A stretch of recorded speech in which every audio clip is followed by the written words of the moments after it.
یہ میں نے بخاری شریف کھولی ہوئی ہے آپ کے سامنے. اس میں جو یہاں اس کتاب میں حدیث پاک کا نمبر ہے یہ ہے 572،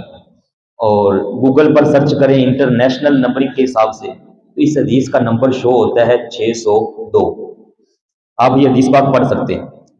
ایک دن نماز مغرب کے ٹائم حضور انور علیہ الصلوۃ والسلام نے مغرب کی نماز پڑھائی، اصحاب صفہ موجود تھے، تو حضور علیہ الصلوۃ والسلام نے آنے والے صحابہ کرام سے فرمایا جو باہر سے نماز پڑھنے کے لیے آئے، جیسے آپ بھائی نماز پڑھنے کے لیے آئے، تو آنے والوں سے فرمایا میرے پیارے صحابہ کرام علیہ الرضوان، آپ میں سے جس کے پاس ایک بندے کا کھانا ہے، ایک بندے کا کھانا، تو مطلب ایک تمہارا اپنا کھانا ہے ایک بندے کا، فرمایا میرے ان اصحاب میں سے بھی ایک کو اپنے ساتھ لے جانا، تم دو مل کے کھا لو گے، گزارا ہو جائے گا.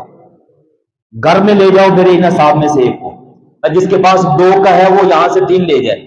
تیسرے کو لے جائے، جس کے پاس چار کا ہے وہ میرے ان میں سے ایک کو لے جائے، پانچ کر لو. اس طریقے سے آپ نے ترغیب دی کہ ان کے کھانے کا آج اہتمام کرو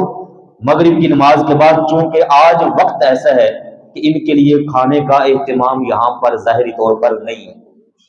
یہ بخاری شریف کی حدیث پاک. پیارے نبی کریم صلی اللہ علیہ وسلم نے صحابہ کرام کو جب یہ تربیت دی، ذہن بنایا کہ لے جاؤ ان میں سے کسی کو، تو حضرت سیدنا ابو بکر الصدیق رضی اللہ تعالیٰ عنہ اپنے ساتھ 3 اصحاب صفہ کو لے کر گئے، اور خود پیارے نبی کریم صلی اللہ علیہ وآلہ وسلم نے فرمایا کہ ان اصحاب میں سے 10 افراد میرے ساتھ آ جاؤ. تو 10 افراد کو اس شام کا کھانا خود حضور علیہ الصلوۃ والسلام نے کھلوایا، اپنا اہتمام